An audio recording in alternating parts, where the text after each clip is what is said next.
Good afternoon. I call this meeting of the Committee on Human Services Finance to order. Members, there's a quorum present. With that, I'd like to ask Chair Fisher if he will move the approval of the minutes for January 17th. Yes, I'd be happy to move the minutes from January 17th. Thank you so much. Chair Fisher moves the approval for minutes for January 17th. Any discussions? See none. All those in favor, please say aye. Aye. Opposed? See none. The motion prevails. The minutes for January 17th are now approved. Members, we have a big topic to discuss today. And before we begin, I just wanted to recognize what happened yesterday. It didn't happen anywhere else. It happened in my district. Minneapolis' largest encampment was right in the area in my neighborhood. It had more than 200 individuals. The state of Minnesota, our state, because it was on a MnDOT lot, evicted everybody by 24-hour notice. Those individuals have moved to other encampments. The failures that we see in our system really creates the problem that we're going to be addressing here today. Homelessness should never be helplessness. Homelessness should never be hopelessness.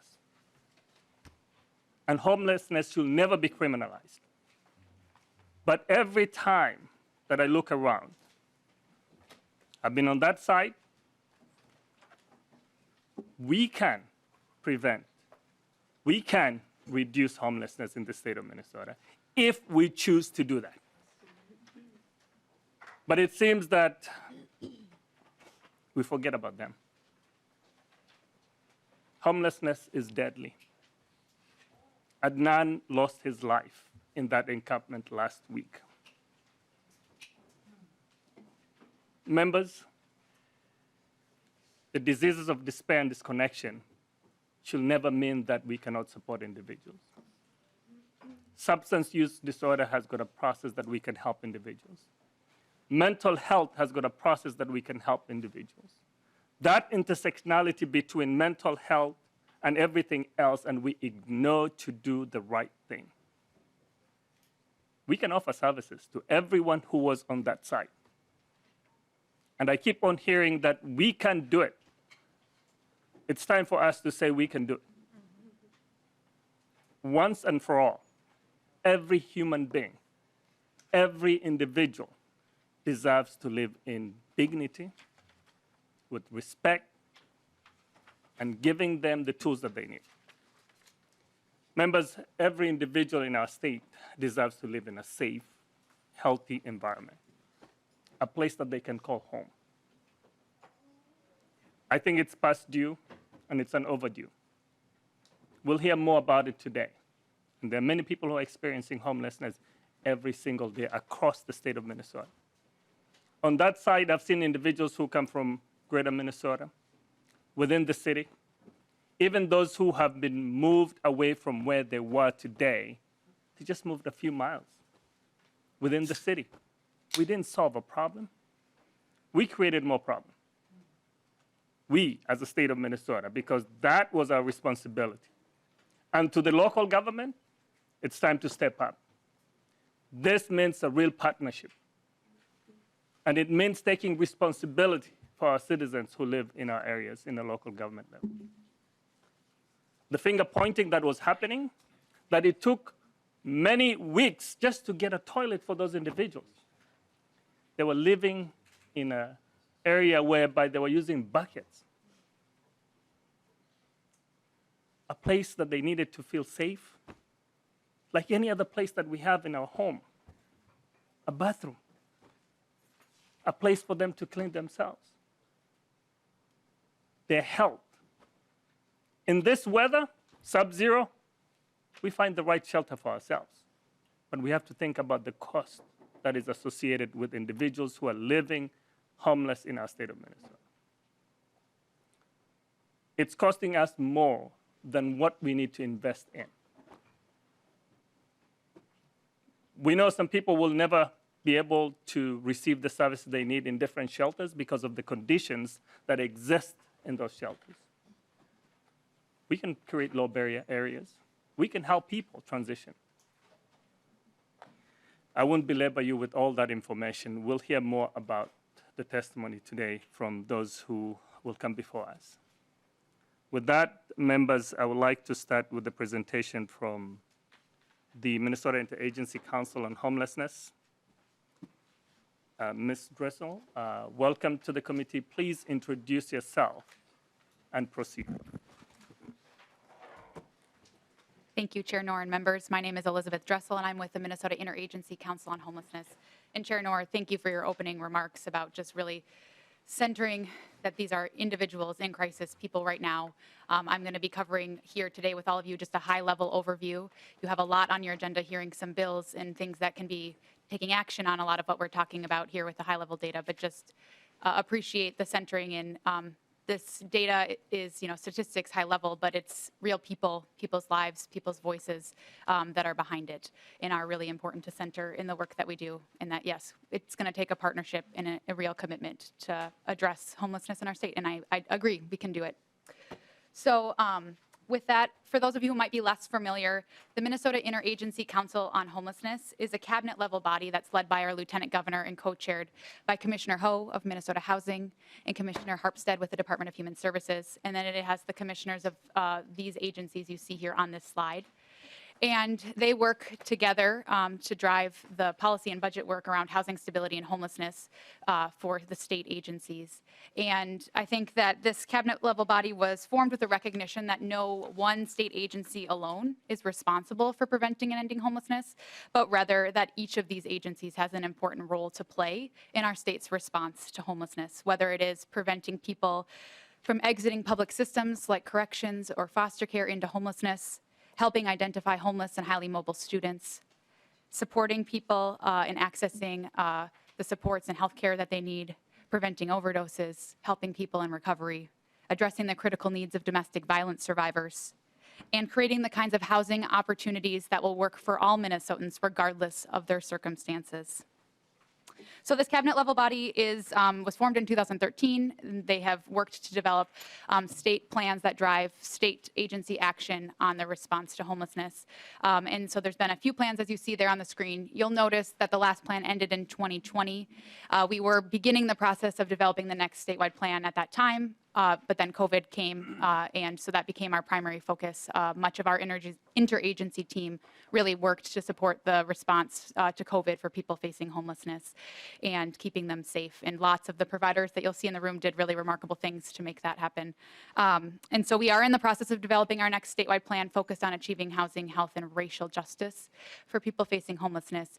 And we have hired 10 consultants with lived experience of homelessness who are co-creating that plan with us in community and with all of our partners across the state. So we can't dive into that here because I know we have limited time, but if anyone does want to learn more, our team is happy to dive into that further or anything else you hear in this presentation.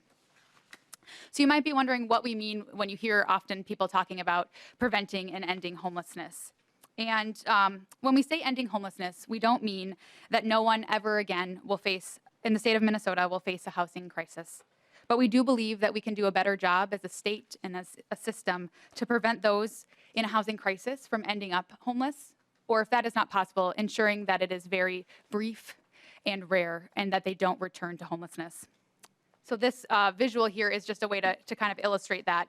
So really working hard to prevent new incidences of homelessness with programs like eviction protection and the Family Homeless Prevention and Assistance Program, creating more housing outcomes to ensure that homelessness is rare so that there are affordable options that meet the needs of people who might be in a housing crisis or facing homelessness. And then really working quickly to identify when a family or individual is experiencing homelessness and making sure that they are getting the support and services they need to get back connected to housing. And then, of course, what's most important is creating a system so people do not cycle back into homelessness once they're housed. And that's done with supports and services and really listening to the individual and family about what they need and making sure they have that support to stay stably housed. One of the best examples of this is in the work with veteran homelessness.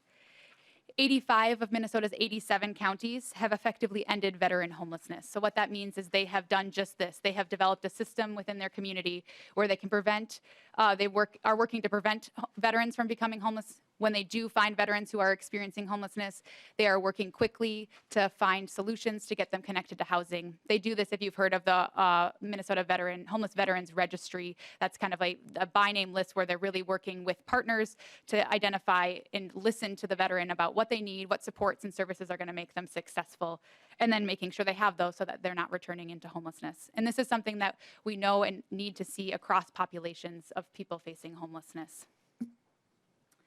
So while I know this is the Human Services Finance Committee and that there are other jurisdictions, committee jurisdictions that really are going to be diving deep into housing, it is important to raise here that the reason that we have the number of people facing homelessness in our state that we do is that we have a housing crisis. There are not enough affordable options for all in Minnesota who need it. And so homelessness is essentially a housing challenge.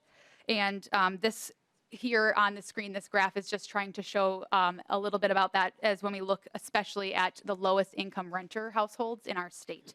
So we have 177,000 renter households in Minnesota that have incomes below 30% of area median income.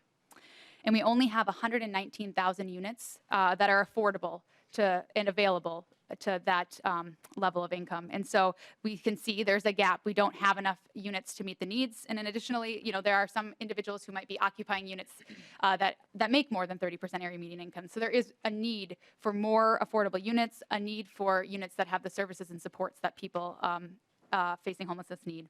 And then you'll see on the box there on the right is just naming that 134,000 renter households in Minnesota are cost burden, which just means that they pay more than 30% of their income towards housing costs. And that puts them in a precarious situation that makes them probably at a higher risk for potentially experiencing homelessness should they have an unincurred expense or something that they don't have enough income to support. This next slide here is just covering some trends in the populations experiencing homelessness. And so we used data from the point in time count, which is a annual count done on one night. It's required by the Department of Housing and Urban Development, and it's done across the country. And so by no means is this a perfect count. We know it is very much a minimum count. It is not capturing everyone. But we do believe that it still is a helpful tool for us to use to start to see trends. So we can start to see where are we seeing success, where are we still facing significant challenges, and where do we need to address and target resources in the work that we're doing. And so you'll notice there is a gap in those trend lines. That's just due to COVID. In 2021, we were still dealing with a major outbreak of COVID, and so we weren't able to complete the point-in-time count in the same way as other years. So that's why you see that gap in the slide. The top line is naming here that we have nearly 8,000 Minnesotans who are homeless on any given night. And this, again, is a minimum count. But what we do know is homelessness is a statewide issue. This impacts communities in greater Minnesota, in rural, and in metro centers. So about a third of that 8,000 individuals are in greater Minnesota and about 2/3 in the 7-county metro area. And then the right-hand side there where you see those arrows are starting to show you where we've seen some success and where we're still facing significant challenges. And as you'll see, there's uneven progress across populations. So where we've seen some success is in the work with children, families with children. That's due to a lot of very intentional and strategic investments and targeted focus. Thanks to many in this room who have advocated for that and are doing the work in your communities and communities across the state.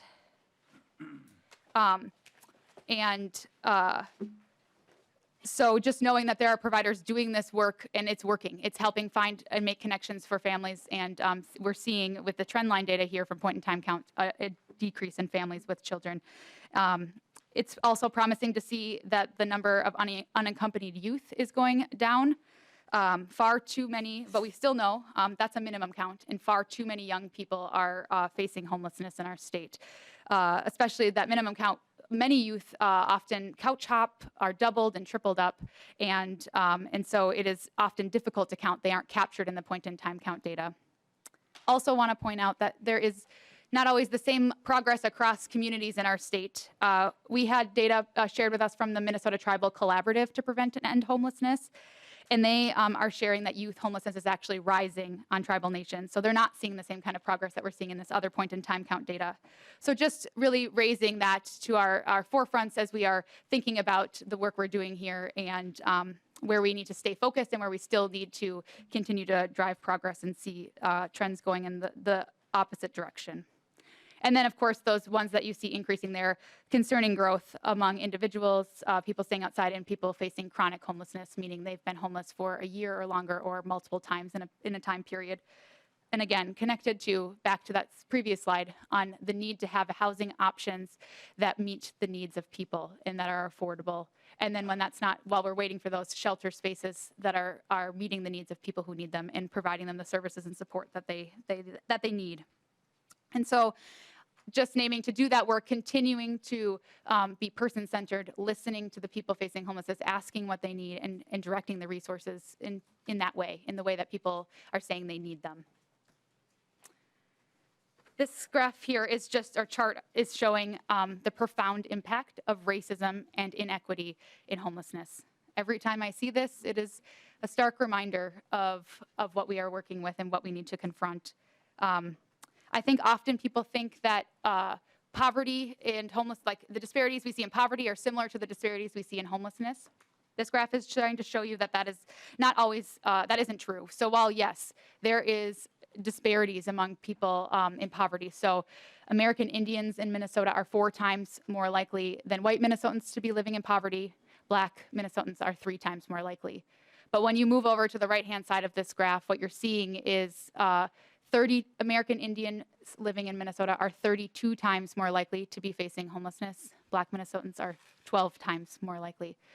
So again, stark and profound racial disparities. And I would say, you know, Minnesota bears ongoing injuries from structural racism, and that's what we're seeing, and it's continuing to define who we see as experiencing housing instability and homelessness. And it is important for us to recognize that and really work to focus and drive our efforts to change these injustices. This here is just touching on student homelessness. I noticed someone here gave me a note that we've got the incorrectly drawn school district, so I can reconnect with the Department of Education team that put this together, and we can get an updated one sent. But really, again, trying to illustrate that we have far too many students who are lacking a stable place to be every night across our state. Again, you see the statewide impact with this. Students, over 7,200 students were identified in Minnesota in October of 2021 in 77 of Minnesota's 87 counties and in over 1,000 schools. So it is, again, a statewide issue impacting a lot of children and families and individuals across our state. And then just naming that student homelessness disproportionately impacts students of color, American Indian students, and LGBTQIA2S+ students and students with disabilities, much like what we were just seeing in that slide previous on the racial disparities. And then this last chart I have here is just to touch on, as Chair Knorr was mentioning in the opening comments, of just complex health challenges facing adults experiencing homelessness. And so this is from the Wilder Triennial Study. That's another great study that if folks wanted to learn more and dive into some data to look there. But this is from their 2018 study. That was the last time it was completed. There's extreme health complexities for people facing homelessness. And you'll see here looking at chronic physical health conditions, serious mental illness, and substance use disorder, and people contending with those, as well as over half or half reporting multiple. So that's overlapping complexities when you think about people dealing with 2 or more of these health challenges. And we know, as we were touching on the rise in people staying outside, we know that of that population, many do have complex health challenges. And so it's an area where we know we need to focus and do better to ensure that people have the supports they need, and that we're designing housing and shelter options that really meet the needs of folks and can really help support them as they work to be healthier and to address some of the health complexities that they are facing in their everyday lives. And again, listening and talking and centering the voices of people facing homelessness and the work that we're doing, and really making sure we're talking to people and designing the services and the programs in a way that's going to impact and work for people. And I just want to end here with just naming, there is a housing stability continuum, and the governor and lieutenant governor are committed to this, and they really, really are going to be focusing on that. More details of what they're proposing in their budget coming out next week, but just naming it's an interagency focus needs to be placed, and really working on that continuum from preventing and ending homelessness to creating a healthy rental market for low-income renters and closing the disparities in home ownership. And to do that, we really have to think, be critical and think and really work to see we have this moment, we have this opportunity to transform the way that we are doing this work. And so we, at our team, really thinking about focusing on these 4 buckets. These are the things that we need to invest in, and we know that work. So we know we need to increase the amount of housing and shelter that's available to people. We need to address the affordability of housing so it is affordable for all Minnesotans. Increase the accessibility of housing and shelter. So again, to ensure that it's low barrier, meeting the needs of people in crisis, and then ensuring that there are adequate services and supports so people have what they need to stay successfully housed. These last 2 slides are just ways for you to know more about the Interagency Council and to stay connected to our work. Again, this was really a high-level overview. This is our small but mighty team. We are very happy to meet with any members if you want to learn more, talk in more depth about any of this data or other pieces that we didn't cover here today.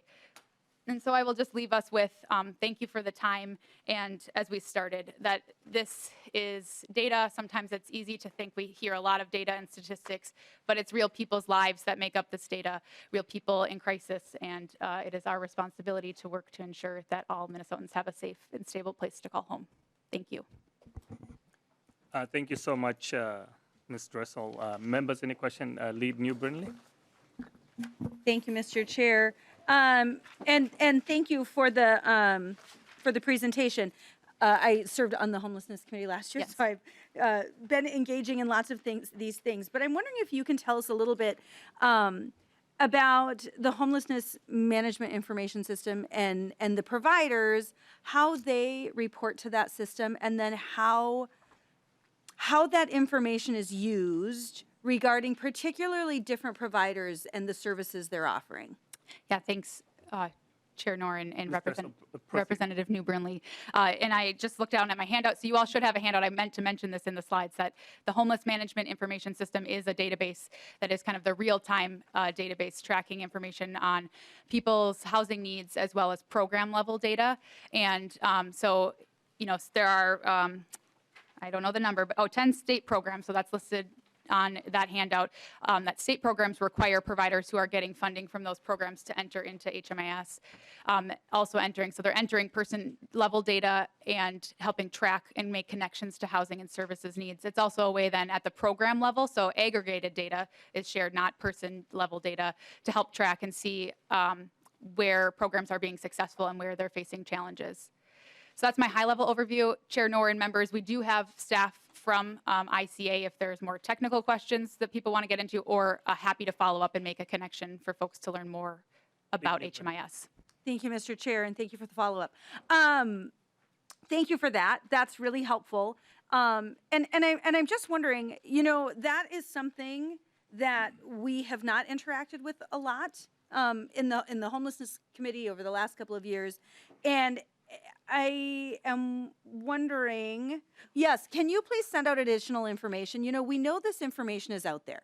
We know that there's all kinds of information out there, and there's a ton of different programs, and it's complex, right? I mean, I know that this involves multiple state agencies. Here in the legislature, there are multiple committees of jurisdiction over these issues.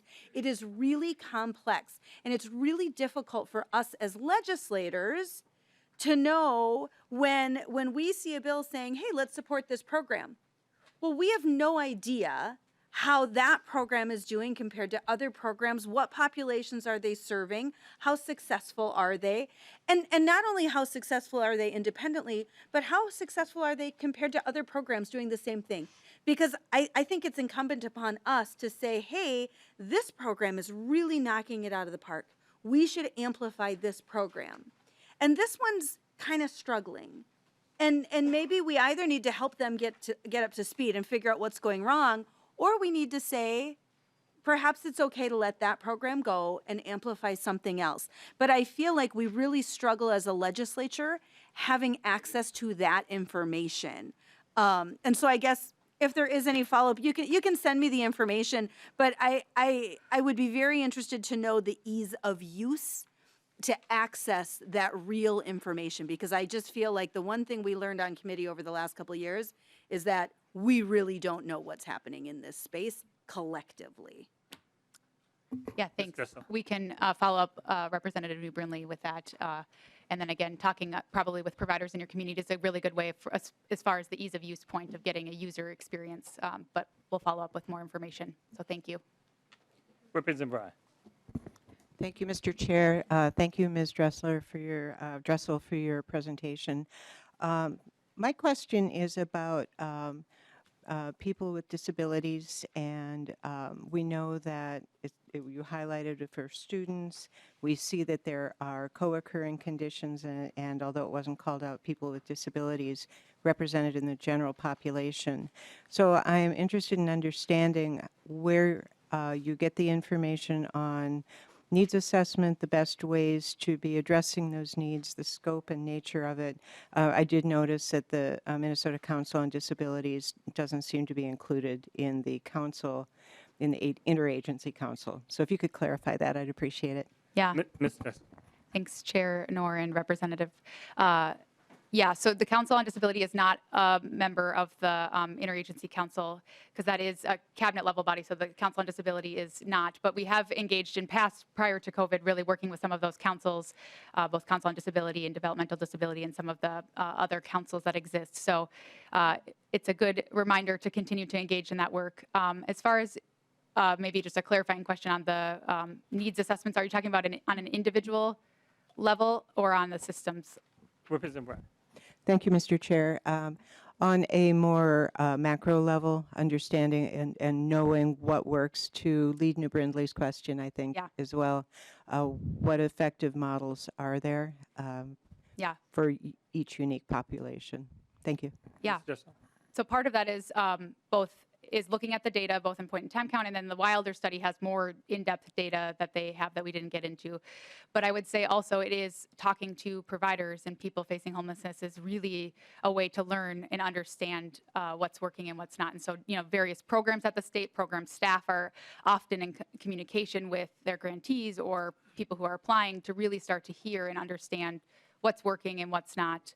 A lot of the programs we have around homelessness funding are flexible, allowing providers the flexibility they need to tailor the services to each unique population, which I think is really important, and so that it can be nimble and meet people where they're at and not be a kind of prescriptive one-size-fits-all model.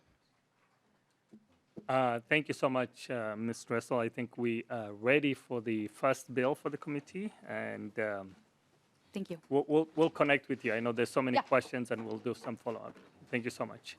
House File 444 is our first bill on the agenda.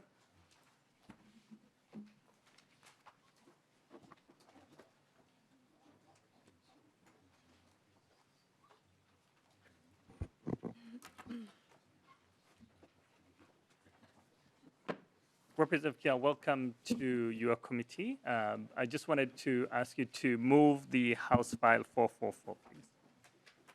Thank you, Mr. Chair. I'd like to move House File 444 to recommendation to go to Children and Family Services. Representative Keeler moves House File 444 be re-referred to the Committee of Children, Families, Finance. With that, I see you have A2 amendment. Yes, Did you want to move the amendment now, or wait?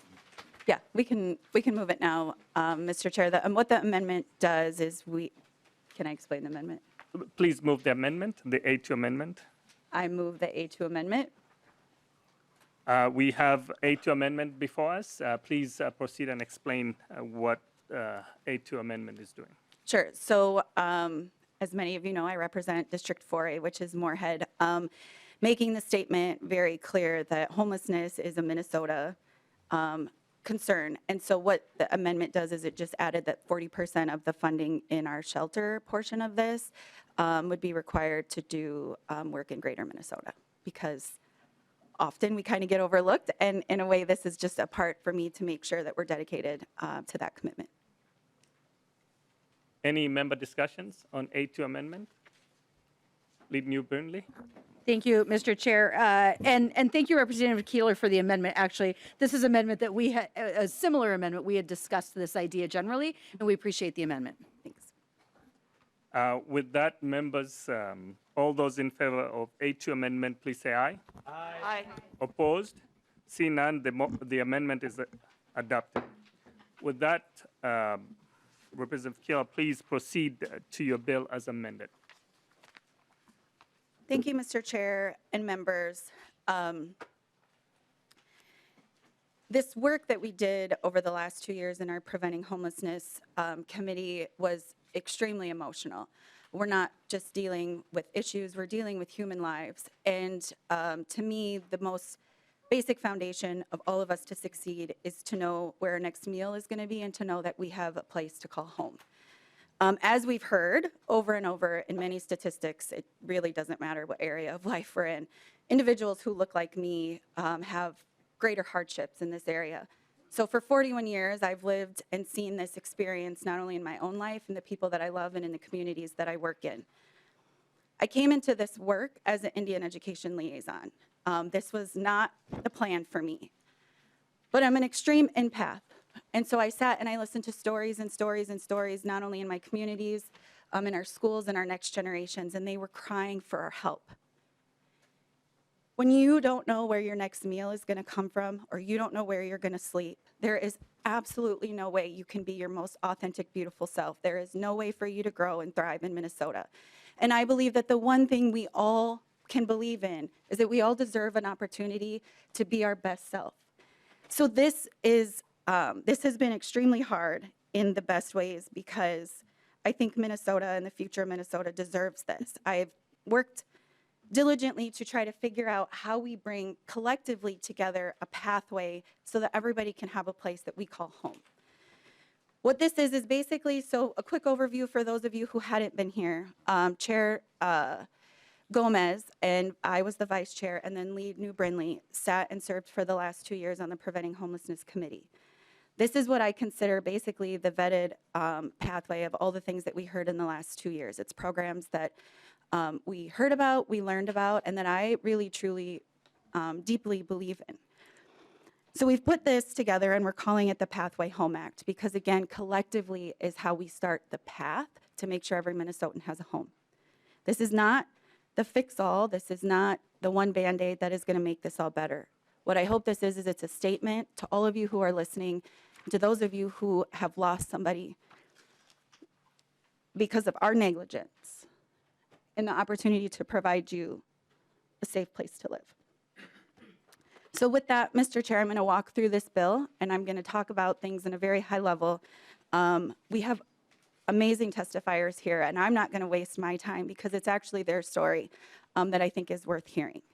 I want to acknowledge the individuals who helped do this work, because though I'm the lead author, this is not all me.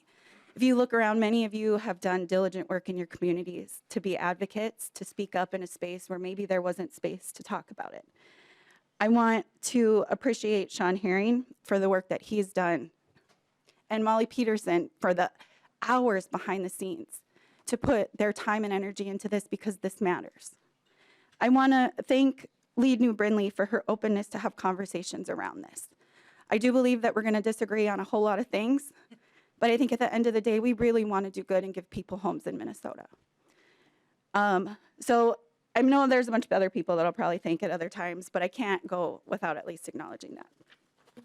So as to walk through the bill, it's an investment. And one of the neatest things that we did, there's one thing about the human impact, but there is a financial impact that homelessness has on our communities. And I know that as a legislature, it is our job to be fiscally sound in what we do. And we had a presentation when we were in committee, and some of you may remember Dr. Foldis. He came to us with a lot of helpful information to talk about what is the financial impact of homelessness on taxpayers of Minnesota. And just a real brief overview, he submitted a written testimony, but I just want to highlight a little bit of that because I do think the money component matters. So the annual point in time count that we did in January, which as we discussed is really the minimum. If any of you have worked in spaces where you do the point, it's like one day. I used to work in the schools and like we did the very best that we could, but we all know we're missing people in this count. So keeping in mind, this is like the floor, right? So 7,917 people were in the January count. Our next count is January 25th. So if you feel like you want to help get involved with the most accurate count, that's the day that we're doing it. What Dr. Foldis did is he had a cohort of 1,451 unaccompanied youth. He took this and calculated the value of taxpayers' cost in a year. $30 million in 1 year it cost Minnesota taxpayers, which if you break that down, that was $20,000 per person in a year. So if you do the math, and I'm not great at math, but if you do the math and you do it over an amount of time for a year, that's close to $340 million that the taxpayers actually offset, keeping in mind that the places that our homeless population end up, hospitals, emergency rooms, they'll call the police on themselves so that they can go to jail to have a warm place to sleep. The average cost in Minnesota for a visit in the emergency room is $1,462 a night. The average cost of incarceration in Minnesota is roughly $120. That is not where we're providing the services to help these people, help our relatives live the best life. So I just wanted, before we start talking about the emotional and the human impact, I wanted to share and lay the landscape of the financial impact. So walking through this, there's different areas because again, this is a pathway. This is the idea that this is the path that all of us can take again so that we have a home. We've partnered and we've taken data from different areas and we'll start with Shelter Capital. We're investing $150 million in Shelter Capital because we know the brick and mortar is an important first step. Based on the Minnesota Coalition for Homeless Statewide Shelter Assessment, which their request was $200 million, what this bill does is it provides an opportunity to fund those, to finish those. Some have land, some started. This would be an ability to expand the actual facilities that they need. Again, this is where my amendment went in, making sure that 40% of this goes out to Greater Minnesota. And then we do have a line item there earmarked for Simpson Housing, simply because they've already had to shut down and close beds. So there's one part that we can do to build the home, but how do we provide the services within the home? Emergency service programs, or the ESP grants, which Representative Breyer did a lot of work in carrying, are grants to support the ongoing operations, programs, staffing, and resources needed, because it's more than just a roof over your head. We want to provide the services to be able to lead you to the most successful path. This appropriation is $20 million a year. Transitional housing is the next step. So we get you into a shelter, we help you with the services, but how do we get you into a home? This is where the education piece comes in. This is where the opportunity and the learning and the partnership comes in. This is where creating an opportunity for you to get into a home and sustain your home is really important.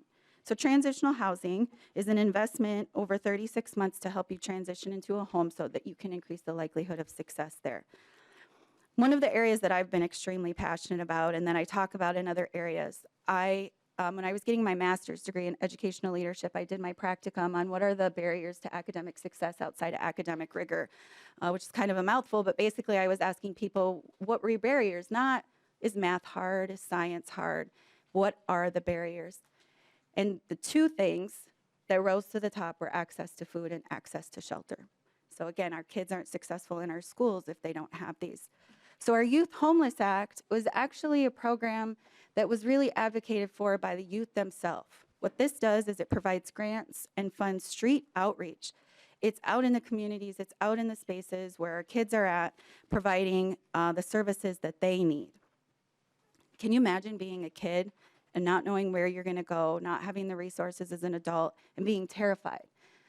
The data that I see that this led to is increased attempts of suicide or successful suicides, because when you don't have a home, it is really hard to find a path or feel like you can be successful in your life. Under that, we're piloting the close-knit program. The thing about this is it's designed for young adults who are staying with chosen families that maybe just need a little bit of help in the path to get back on their feet. Lastly, it goes back to what Representative New Brindley talked about, is the homeless management information system, because I agree, collectively is how we do this work the best. The one thing that I did, and I just want to highlight, is I asked really diligent questions because I don't want personal information shared. As an individual who comes from a population that when you track us, it's not always for good. And I think that if people are utilizing services because they're in hardships of their life, we shouldn't be tracking that or following that without really intense audit trails to see who's looking at that information. And so really what this is to make sure that we know at a real-time moment who needs what, where those opportunities are, and how we can get those to those services, so we're not just sending people all over the place to go find another place if we're full. The thing about this is it's a federal program that's mandated on us, so right, federal programs, and we have to pay for it. And so this is just providing the opportunity to pay for that, so we're not taking funds from another place, making dedicated funds to follow through with that. So that, Mr. Chair and members, is the overview of the bill. I am extremely honored and humbled to be able to carry this and to have this conversation. And at this time, I'll yield the rest of my time to our list of testifiers. Thank you so much, Representative Keeler, for the presentation. Members, in your packet, you have all the letters of support, including the front page of, I think this was from Star Tribune yesterday, maybe today. And you have a lot of information included in here if you wanted to read more about the testimony from individuals who are not able to be here. With that, we start with the first testifier is Rhonda Otteson. Welcome to the committee. Please introduce yourself and proceed with your testimony.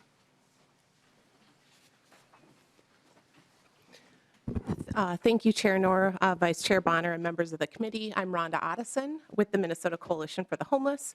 Our mission is to generate policies, community support, and local resources for housing and services to end homelessness in Minnesota. We have about 70 member organizations across the state. I want to thank Representative Keeler for chief authoring this historic investment and the co-authors for your leadership to secure critically needed resources to create a pathway home for every Minnesotan.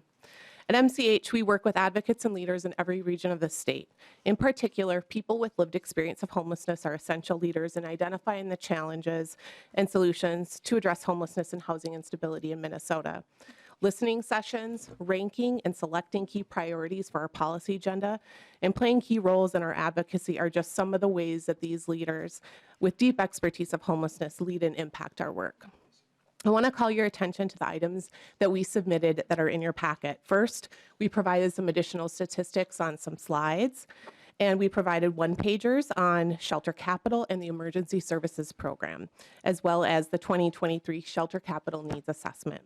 I want to lift up that we need both Shelter Capital and Emergency Services operating dollars to address the homelessness crisis here in Minnesota. In the Shelter Capital Needs Assessment, there are 86 projects across the state that will create or enhance the shelter experience for 3,500 people, with over half of the projects in greater Minnesota. These funds will help create shelters that are culturally responsive, serve domestic violence survivors, serve youth, provide gender affirming and accessible spaces, and more. The need is truly statewide. The state of Minnesota has never had an ongoing program to invest state dollars in shelter capital needs for shelters, and the current lack of shelter capacity, as well as the conditions in shelter, reflect this. The Minnesota Coalition for the Homeless applauds this multifaceted approach in House File 444 to make the desperately needed and long overdue investments into the programs and services that our network of partners and members know work. We know shelter saves lives and housing ends homelessness. And thank you for your time. And then I'd like to invite Tamara Stark up from Tubman to talk more about their shelter capital needs. Thank you so much for your testimony. And also, I'd like to ask Ms. McDowell to get close to the testifier. So, Tamara Stark, please come to the testify table and introduce yourself and proceed.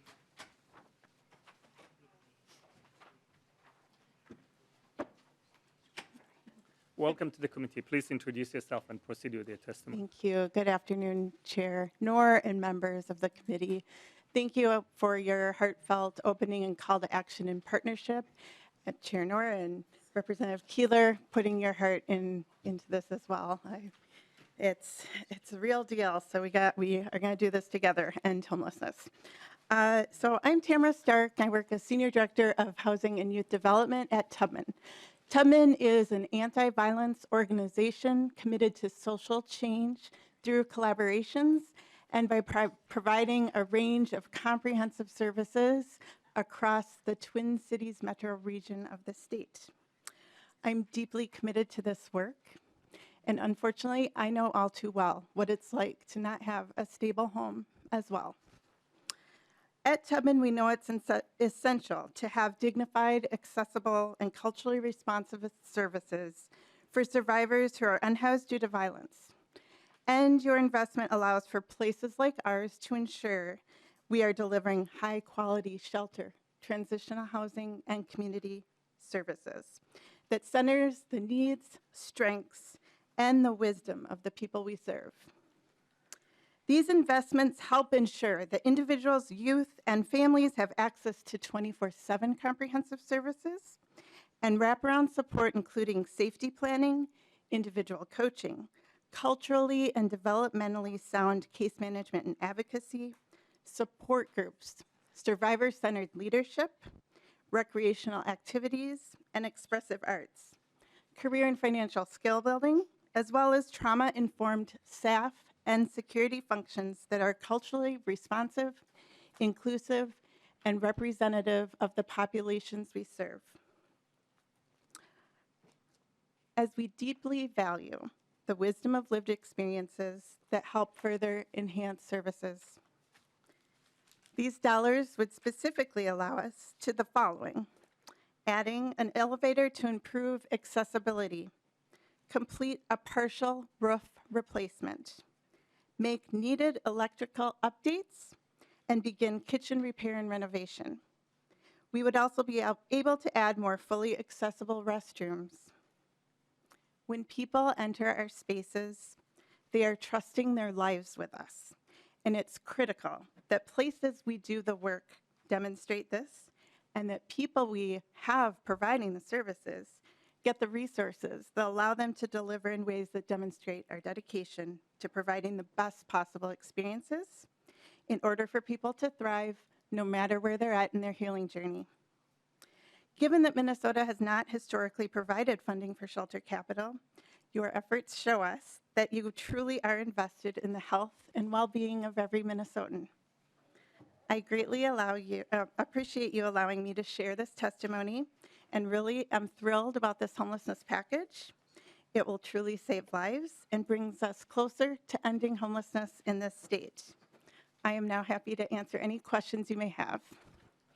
Thank you so much, Ms. Stark. You may stay around in case there's any question asked. So the next person testifying is Ms. McDowell, and then Sarah might get close by, so you can be next on the list.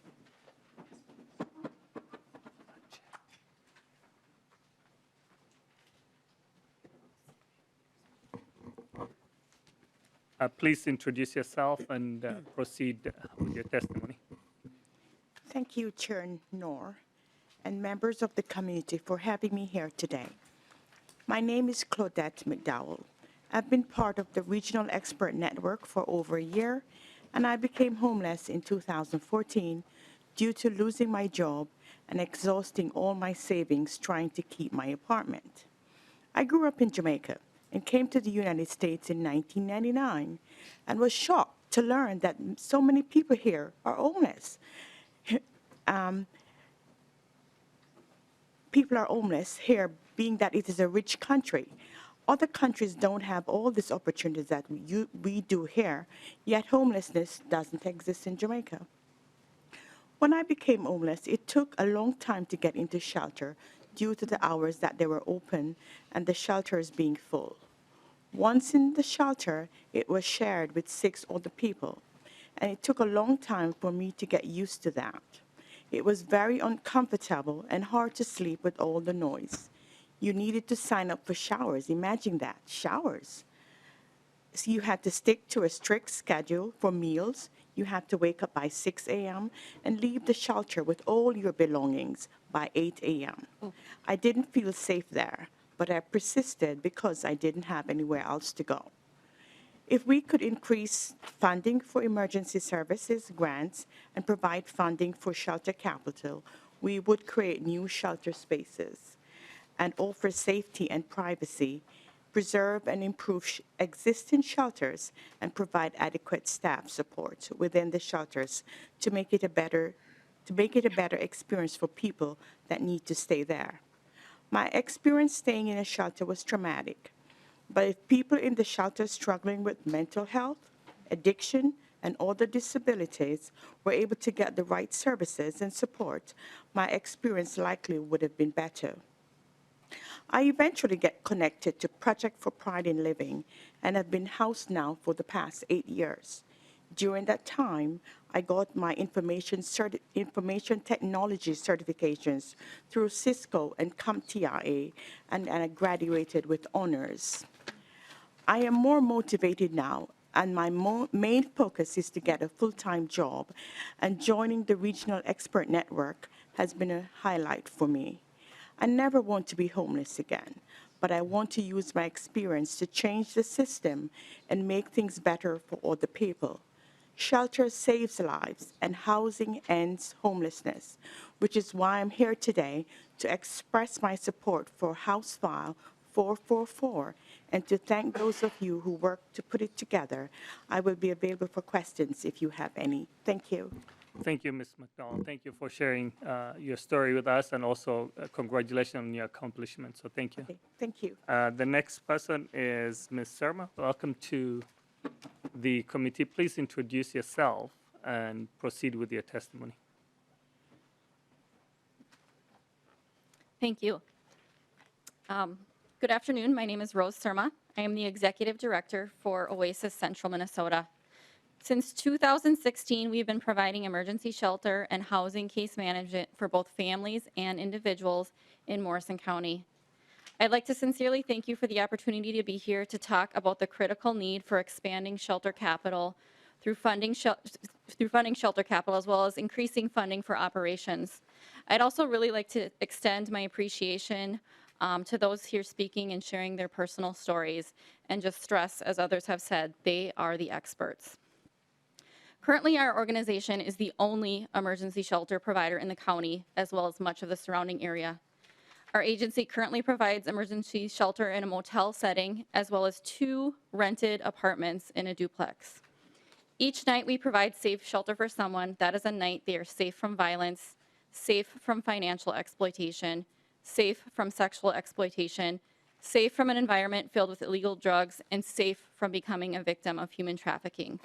We know that shelter saves lives and housing ends homelessness. While the motel setting has provided an immediate and flexible option, there are challenges to the environment. Challenges of providing for private space, food preparation and storage, as well as cost efficiency and motel vacancy. Our rented duplex has a focus of providing shelter for families and is more efficient than the motel. However, the need for more shelter is greater than even our current resources. For example, at this time, we do not have any space that is accessible for those with mobility challenges. Neither the motel nor the duplex is handicap accessible. When we work with households that need handicap accessible shelter, we are having to find space outside of our community, which has transportation availability challenges, as well as asking households to leave their community. We need funding that will allow us to purchase and renovate property to meet the needs of our community and make improvements for accessibility. This would allow us to increase our service capacity and better serve all those needing shelter and community. In fact, our agency has identified potential shelter sites that could be readily acquired and transitioned into emergency shelter space if our organization had access to funding, as well as confidence in ongoing operational revenue from ESP funding. When we look at shelter, we realize that it is more than 4 walls and a roof. It is quality support services we provide within those structures as well. However, this comes with a cost. Our largest operational cost within our organization is staffing. Furthermore, we, like most organizations and businesses today, have seen staffing shortages as well as wage cost increases. Those we serve have often recently experienced some form of trauma and crisis and are often vulnerable and marginalized. We need to make sure that we provide safety and support. I believe all Minnesotans deserve a safe place to call home every night. Unfortunately, we live in a time where that is not true. This is why I'm here thanking you for bringing forward House File 444. This is a crucial investment toward ending homelessness here in Minnesota. Thank you for your time, and I'm available for any questions. Thank you so much for your testimony. The next person is Chris. Welcome to the committee. Please introduce yourself and proceed. I just also wanted to note that we received the statement from your daughter, Swayze, and we've included that, the handwritten statement in the packet. So thank you so much. Appreciate it. Please proceed. Yes, sir. Thank you. My name is Chris Jackson. I'm from Little Falls. Hello, Community Chair Nora and community members. Thank you for allowing me to speak to you all today.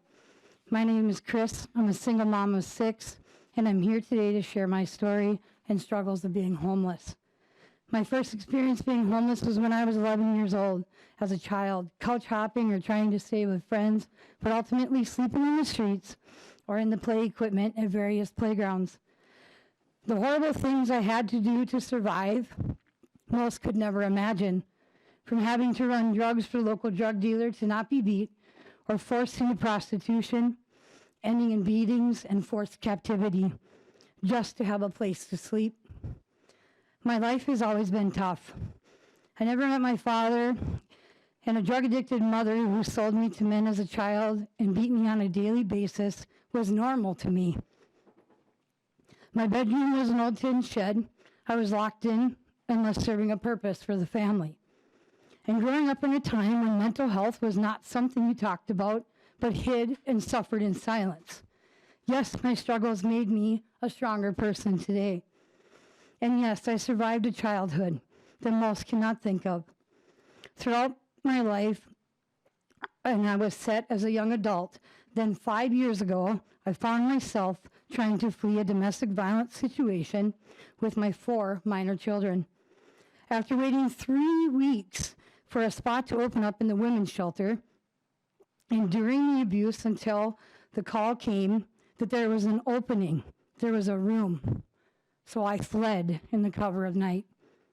I was at the shelter for 28 long days, living in constant fear for our safety, sleeping in front of our door to keep my kids safe while they slept, in constant state of fight or flight, until one night they dropped me and my 4 children off in a different county at the front door of a hotel with the promise of housing that did not exist. If Miss Wanda, the amazing person working behind the desk at that hotel, had not known Miss Rose of Oasis, I would have slept that night outdoors, unsheltered and unsafe with my 4 children. We had nothing but the clothes on our back when we were dumped in Morrison County. Knowing no one, then Oasis, Central Minnesota, and Miss Rose stepped up to save our lives. The next morning, Rose set out to find everything my children and I needed, from clothes, toys, food, and even birthday presents for my child while living in the hotel. The 32 housing applications that she collected for me and helped me to fill out and send out, even though I had a clean criminal record and rental record with 0 evictions, it proved to be extremely hard to find housing. We were in that hotel for 5.5 months. I was a homeschool mom to my children who were not allowed to attend public school before because of my abusive and narcissistic now ex-husband. Rose helped me to get my kids signed up for school, which is actually hard to do if you live in a hotel because you're not considered a resident. My abuser, my now ex-husband, was still receiving benefits for 5 months after leaving him, even though restraining orders were filed and granted, and I proved over and over we were not living with him anymore, not even in the same county. A button could not be pushed to end his benefits and start ours. I actually had a county worker say, well, are you sure you're not going to go back? Most people like you do, and it's a waste of my time to change the paperwork if you're going back. But after 4 years, 43 court hearings and 8 judges, I never went back. Yay. Living in a hotel with 4 kids wasn't itself a challenge. Yes, we had a roof over our heads, but the safety of my children was still a worry, as I had no control over the type of people that also stayed at that hotel. Preparing and storing food in the hotel is a challenge. There's only so much you can make in a microwave, especially for children. It's so hard to prepare well-balanced meals or even just healthy meals. Having to wash dishes in the bathroom sink and trying to find a way to do laundry.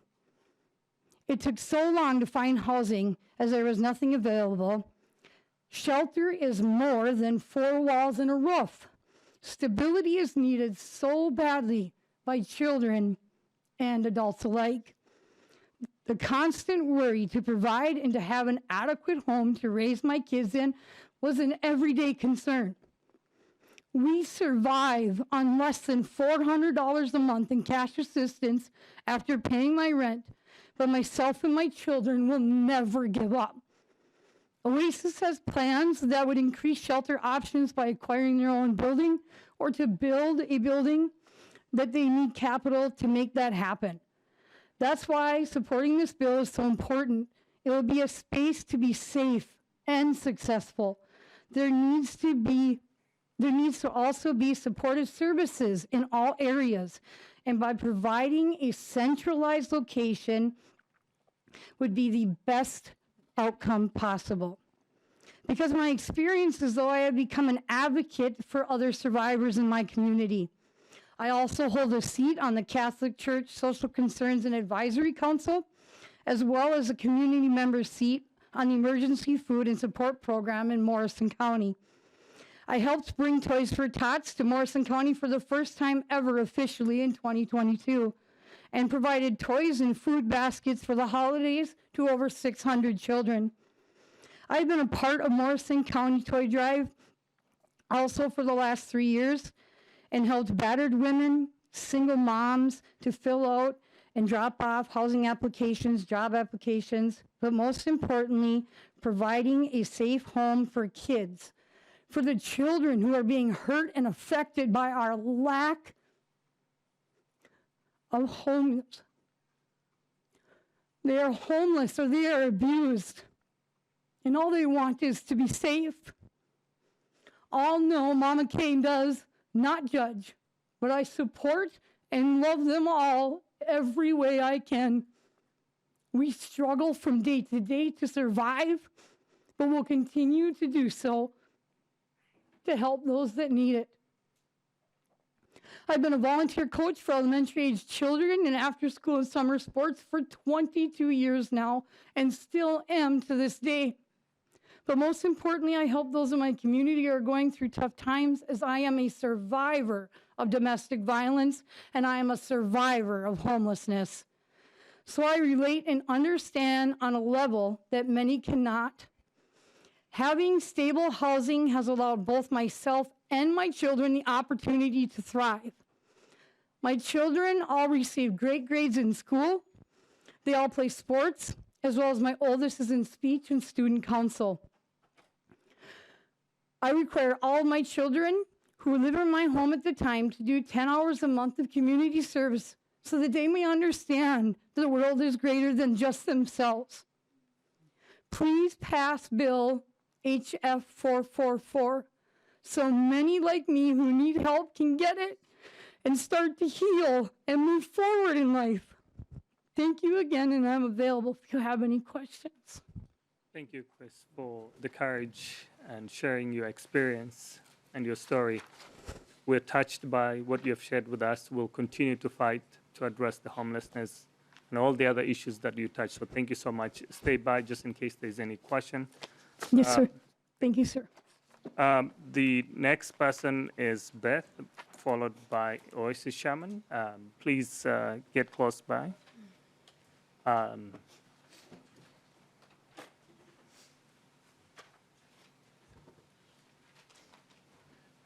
welcome, and please introduce yourself and proceed with your testimony, and maybe cut short a little bit. We've got less time left for the bill, so thank you.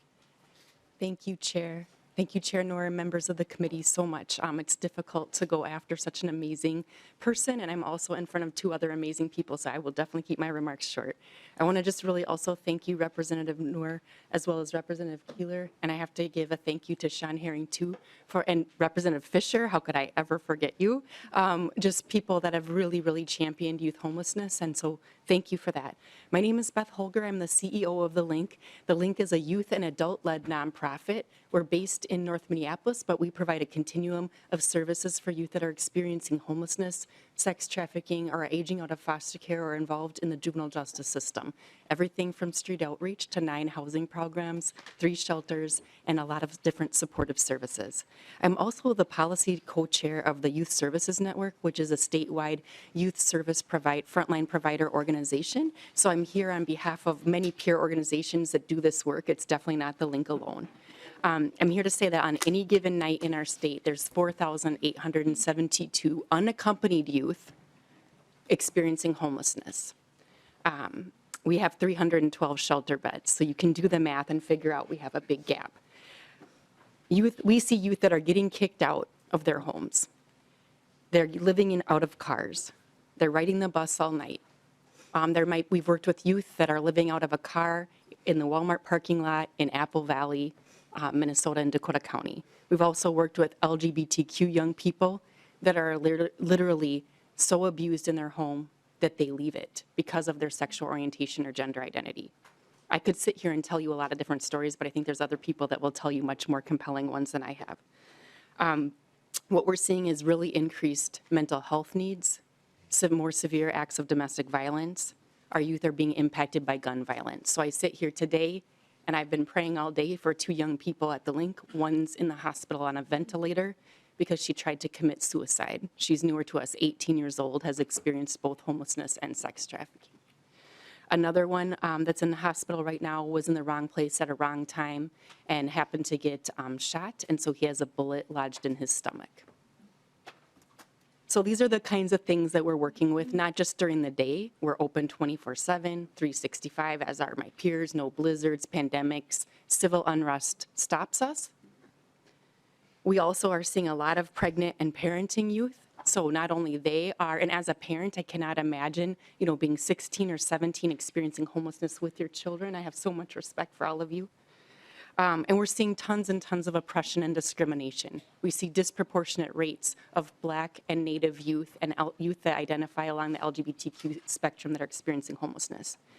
So that is a very, very hard thing to think about, because it is hard and it's a crisis in our state that we need to address. But there is so much hope. And we have an opportunity here in Minnesota to truly reduce and end youth homelessness. And the way to do it is through the Homeless Youth Act. So we know the numbers of youth. This is not, rocket science. We know the numbers of youth that are experiencing homelessness every night. We know how many shelter and housing units we have and what that gap is. We know the average costs. So we know it's going to take our state $1 billion, just $1 billion, that's not a lot, over 2 years or $500 million a year to completely serve all the young people that need help. But what we're asking for is an incremental increase towards that. And this House file that Representative Keeler is authoring does just that. It gives an opportunity to us to get to reducing and ending youth homelessness in our state. So what we do know is the Homeless Youth Act works. The last time we saw a significant increase in the Homeless Youth Act of $3 million, guess what? During the same time period, we saw a decrease of 1,100 youth per night. So that number that I just gave you of 4,872 used to be 6,000, but it's lowered at the same time as the increased appropriations for the Homeless Youth Act. The other reason why we know it works is data. So I know some of you like data. So just to let you know, 80% of young people that were served by a Homeless Youth Act housing program and that were able to be surveyed, they answered that yes, they were still stably housed after 2 years. And 85% were out after 6 months. So that's incredible. And okay.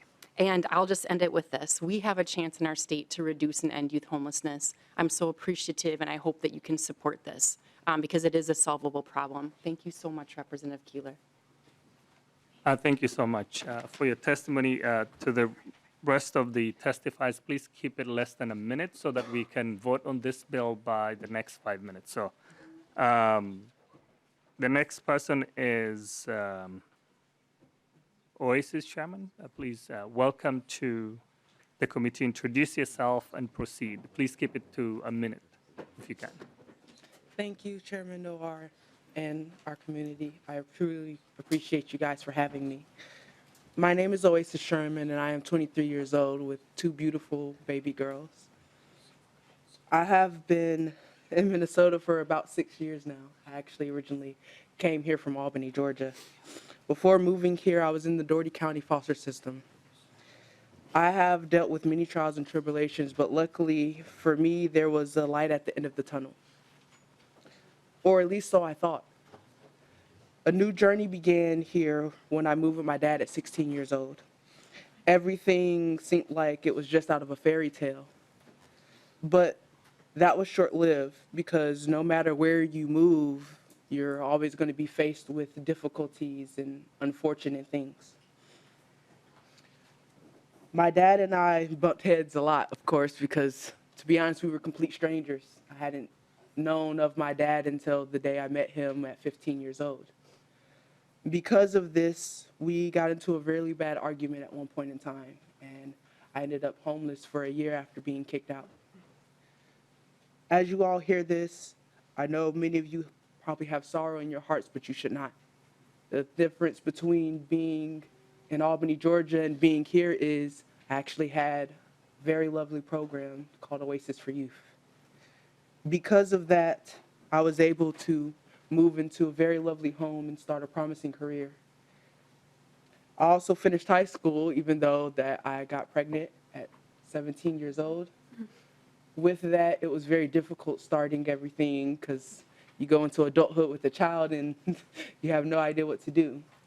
But with their help, I was able to find family, friends, and really understand that there is help out there.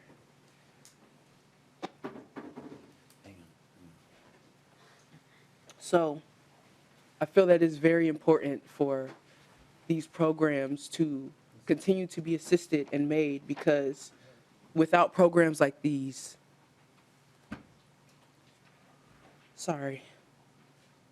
without programs like these, communities will not have continuous help. Programs like these help people like us to be able to deal with the things and all the unfortunate,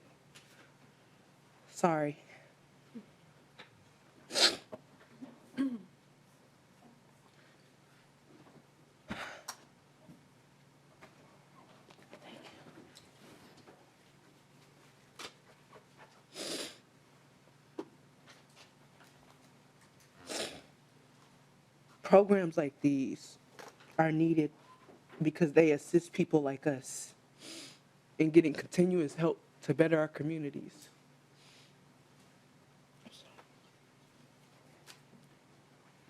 Thank you so much. Thank you so much for your testimony. We hear you, we see you, we value you. We'll continue to advocate for all Minnesotans. So thank you so much. Next person is Arby, and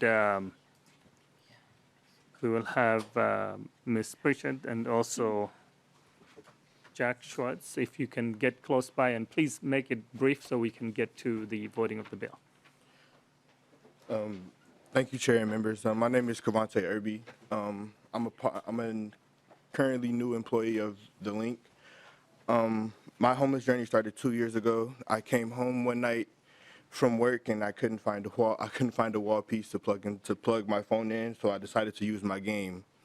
I heard my father coming up the stairs. He proceeded to punch my brother in the head as she was asking him why he let me plug my game into the wall. Then I proceeded to feel a boot to the side of my head. That same night I left and went all the way back to work. I worked in Bloomington and lived on the north side of Minneapolis at the time, so you can imagine the journey in the middle of December. I stayed there through the night until my next shift in the morning. And from then on, I couch hopped and I lived with different people from then on. I've tried multiple shelters. I didn't find stability until I joined the Link. They were the first people to respond to my housing referral, and ever since I've been in this program, I've gotten better opportunities, like speaking in front of you guys to let you guys hear our voice. I'm a part of the youth housing committee for the Link as well, to be a voice for the youth. I slept in my car in -7-degree weather. At the time, I blew my heater out. I blew the fan to my heater in my car out, so my inside of my car just froze sometimes. But that still wasn't enough to make me go to the hospital until I almost lost one of my feet. I'm trying to keep this as brief as possible. I'm sorry. I just really want you guys to be able to help us, because I'm just tired of going to work and seeing people that's my age or younger on the street because they don't feel because they're unsafe to go home, or they don't have anywhere else to turn. I'm trying to make this, like, in my own words, as quick as I can. The Link has provided me with a great opportunity. They've offered me a position from youth tenant to youth employee, so I will be working with them and the youth from now on to try and make sure that no one else has to go through what I go through, so they don't have to sleep in their car with their windows freezing on them and they have to worry about where they're going to sleep or where they're going to eat. Because most people my age, I'm going to say, we have very bad sleep schedules, especially after homelessness, because when you're homeless, you're always wondering if they're going to put you out after they offered you help, or if you can even go to sleep, because you don't know how you're going to pay for this hotel room the next morning. You can't sleep comfortably or sleep soundly because you don't know how you're going to get to where you need to be the next day. I know my time is up, so I just wanted to thank you guys for listening and letting me be a part of this hearing. I greatly appreciate it. Thank you so much for your testimony. Appreciate that. And Brenda Pritchard and also Jack Schwartz, please get close by, and then we will be moving on to member discussion before we vote. Hi there. My name is Jack. I know I don't have a lot of time, so I'm going to try to keep this sweet and short. I'm 19 years old, and I'm a second year at Augsburg University. I kind of grew up without both parents at a lot of times and found myself in need of a home more times than not. So often I was asking friends to couch hop. And so that's when I landed on my friend Kennedy's couch. She was my best friend at the time in 10th grade. 2 days before my 16th birthday, my mom said she could no longer support me and that I had to find somewhere else to be. So Kennedy's family took me in. Because of that, I was allowed to get great grades and move on to a great college. And due to chosen family funding and help from places such as Close Knit and Hope for Youth, they were able to support me through the rest of my high school journey and get me where I needed to be and develop and really allow me to truly be myself. I used both bathrooms, so that was a big thing in high school too, so having that kind of support around me with people who aren't even related to me was a big thing. So I'm a very strong supporter of Bill HF 444. I hope you guys pass this so that teenagers like me are able to get the resources that they need to do what I'm doing. Thank you, guys. Thank you so much.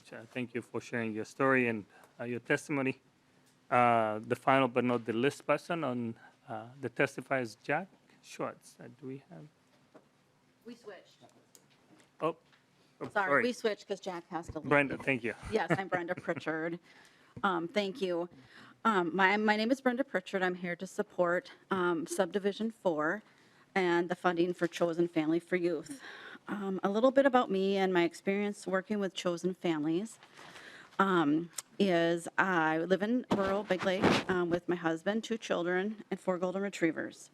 My professional career has been about 20 years working with child protection in Hennepin County, but for the last 6 years, I've really enjoyed working with youth.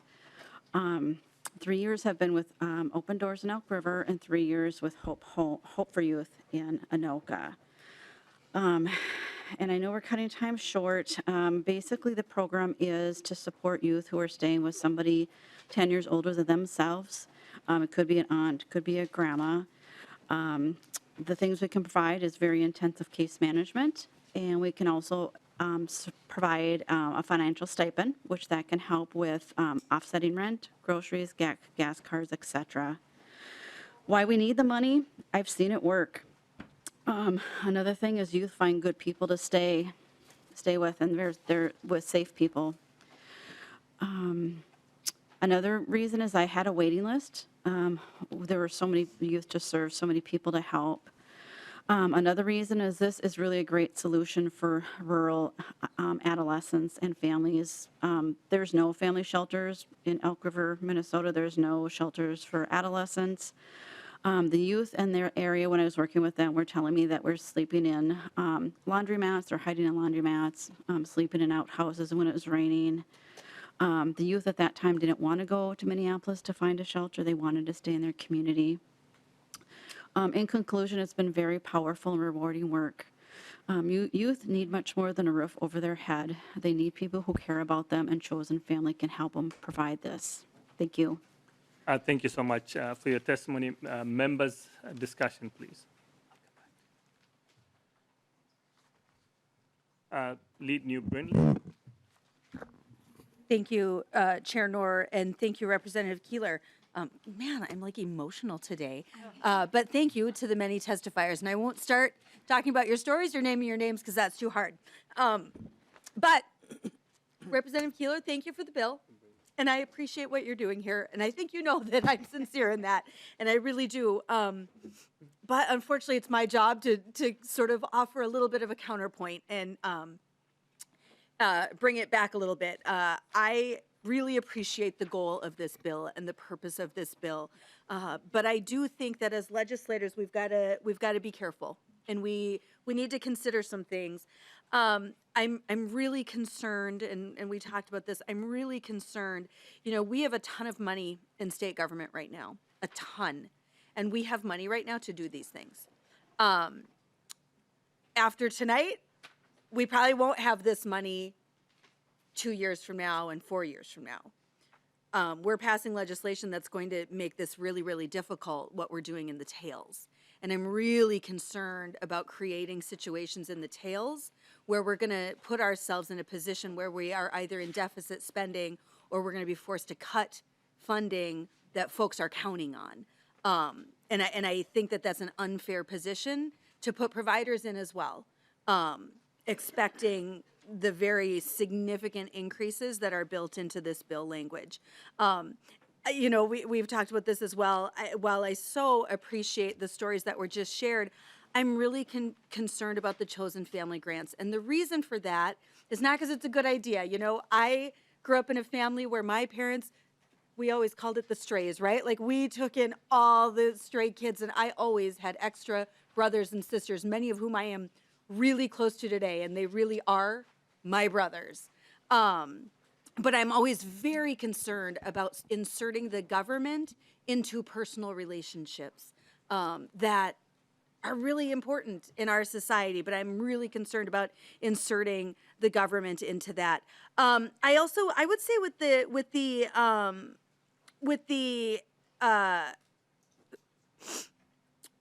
money, the $150 million for facilities, that's a great use of one-time funding. And we've got that available right now. I think that's a great use of one-time funds. I am really concerned, and I guess my one question would be, there is still a blank number in how much of this can be used by the department to administer those grants. Typically, the number we see in state government is 5 to 10%. Do you know what you are considering filling in for that amount? Mr. Barek, I think we're still waiting for the fiscal note to come by, so we will begin. Go ahead, please.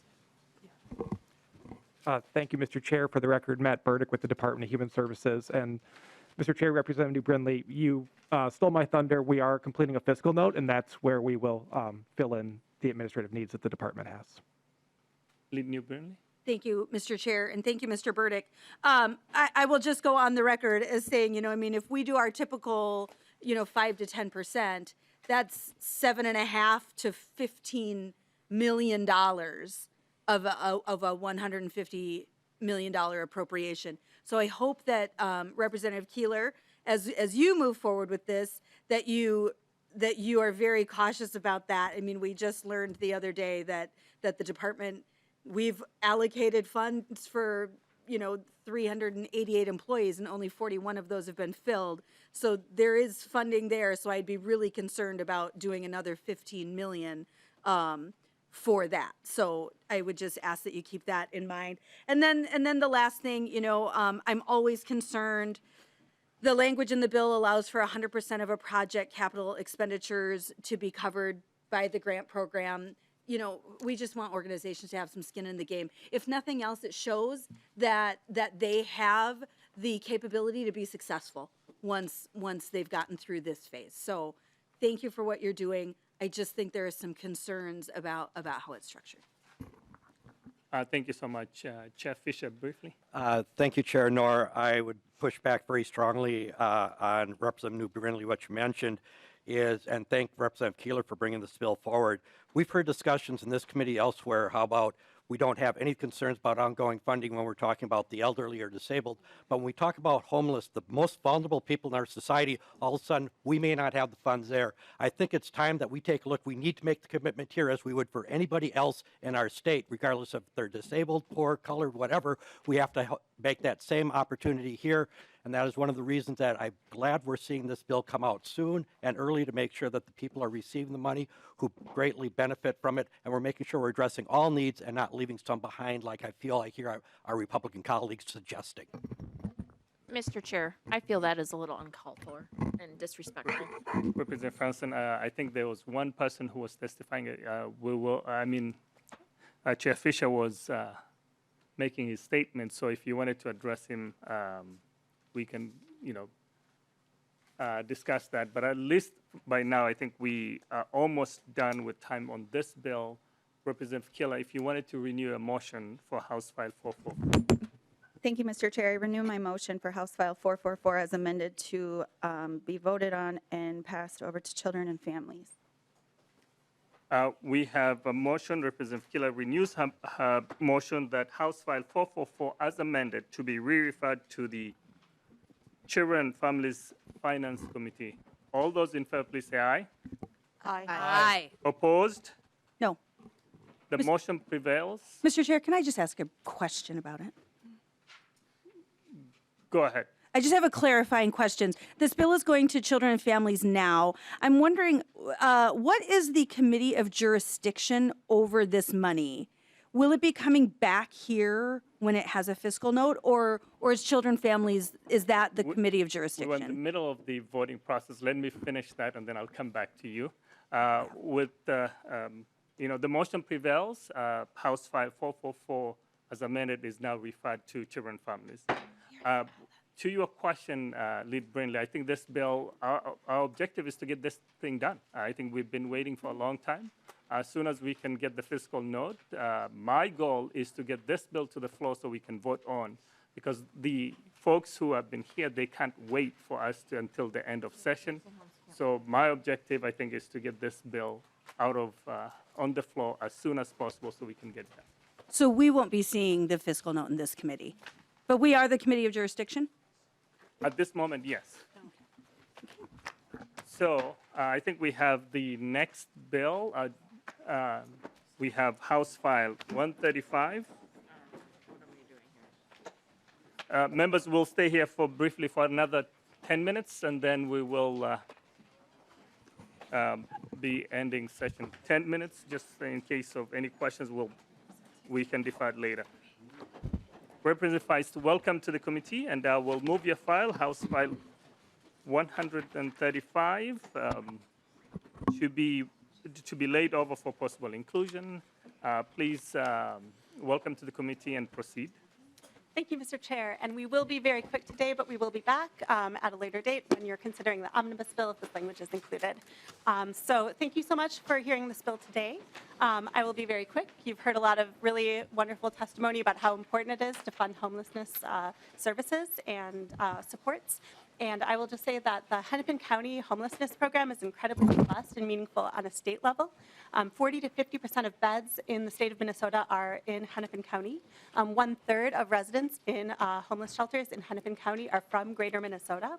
And as our testifier, Mr. Hewitt, will say very efficiently, it is a uniquely effective program as well. And your slides that were included in your materials have some really good data on that. And with that, I will turn it over to Before you my proceed, you have got an amendment. Oh, yes, I do. A4, so I just wanted to move A4 amendment.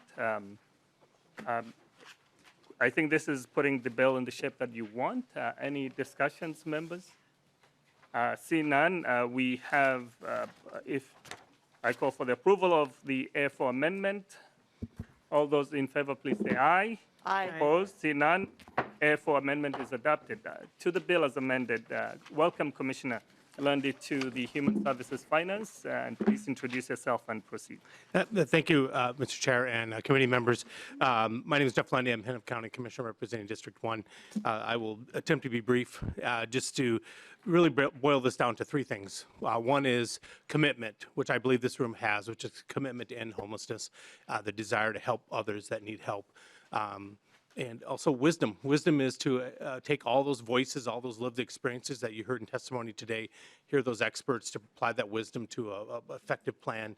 And the last thing, which is entirely upon yourselves, is funding, is that we need help in funding the solution. Hennepin County has put our skin in the game. We have funded as much as we can. Over about 40% of our ARPA money went to homelessness and housing. And so we would just ask that you join us in this endeavor to continue to fight homelessness. With that, I will end and turn it over to Mr. Hewitt. Thank you so much. Mike Gozzi, welcome to the committee. Please introduce yourself and proceed. David Hewitt, Director of Housing Stability, Hennepin County. I'm going to give you a very efficient version of the PowerPoint that would have been in your packet without the PowerPoint. As you've heard, Hennepin County has a, well, let me cut to the chase here. Between 2016 and 2020, we saw a 377% increase in unsheltered homelessness in Hennepin County. This is where the greatest risk is for fire, infectious disease, violence, and exploitation. It's where we have the greatest public health and public safety impacts on the community at large. Things needed to change. 2020, the pandemic hits, both exacerbating the need to change and creating resources to do so. As you've heard, Hennepin County has committed over $91 million to this effort out of our pandemic recovery funds, almost 40%, in addition to other investments such as $26 million to buy hotels to convert them into deeply affordable housing. We are seeing the impact of those investments. We have two providers here from new low-barrier shelters that today are keeping hundreds of people who would have otherwise been in encampments safe and have moved hundreds more onto permanent housing and treatment. We have a housing-focused case management team that has ramped up the rate at which we house people. In 2022, we moved 1,814 people into housing against 1,384 the year before. That is an extra 500 people today because of these efforts that are inside instead of outside during weather like today. Our point-in-time count, you've heard about point-in-time counts, is how we look at how we're doing. Our 2022 point-in-time count was the lowest it has ever been on record, and significantly so. Lowest ever number of people experiencing homelessness in Hennepin County, and the first reduction in unsheltered homelessness since 2016, a 24% reduction. That's not good enough. Still counted 487 people outside. That's 487 too many. One is one too many. But it's the trajectory we need to continue because the alternative is unthinkable. If you look at Oakland, more than 10 times our rate of unsheltered homelessness. Think about the experiences you have at encampments in our community. Imagine that times 10 without anything else changing. That's what they're facing on the West Coast. That's the path we were on going into 2020. That is not the path we want to return to. But in 2025, this money stops. We need help. Hennepin County is committing ongoing. We pay $13 million a year towards shelter as the baseline, but that does not sustain the new innovations that are doing this work. We need the support from the state. We need the nonprofit partners to keep doing what they do, which is raise a ton of millions of dollars from the private sector. But we need help to continue this trajectory. Otherwise, we're looking at programs closing, contracting in 2025. I think that'll do for me. Mike Gozzi, American Indian Community Development Corporation. Mike Gozzi, and then also Emily Basham. Please welcome. You can pull the chair so you can be close. Where's Emily? Chairman, and board. Mike Gozzi, I'm the CEO of American Indian Community Development Corporation in Minneapolis, AICDC. We own and operate Homeward Bound is a 24-hour shelter serving specifically Native American homeless people. Over the last couple of years, we opened up in December of 2020. And our number of people that we served in 2021 was 488 people. The number of people we served this last year, 2022, was 438 people. What I like to talk about is results, because that's what you're looking for. And what we've been able to do is we've been able to permanently house 68 people in 22. All right, we actually put 34 people in temporary housing. So that means transitional housing. Some of them went back with their families for a period of time. We actually put 56 people in institutional settings. That means treatment, mental health housing, substance abuse disorder treatment, substance abuse disorder housing. So we've been looking at how we benefit the people that we serve. When I started at AICDC, we had no shelter for Native Americans. And by your own state's records, we know that there are 3 times more chance of being homeless than our counterparts. And so I urge you to support the request. Thank you so much to you, Emily. And you will close the meeting with you. Hi, yes, I'm Emily Bastian. I'm the Vice President of Ending Homelessness at Avivo. Thank you, Chair and committee members. And I will keep this very short and share some statistics, some outcomes. The services, the shelter services that we are providing, they work. They work because in 2020, the voices of those who were living in encampments were listened to. They were included. So we have served 360 people at Avivo Village since we opened. The average length of stay is 140 days between exiting unsheltered homelessness and signing a lease and moving into housing. We have 122 individuals who have signed formal leases, and as Mike shared, some others have also moved into more temporary settings or returned to be with family. We are 60% identifying as Native American or American Indian. 60% of the people that we're serving, 80% of the people that we're serving are BIPOC individuals. I am particularly focused on saving lives, and we have reversed 91 overdoses successfully since opening.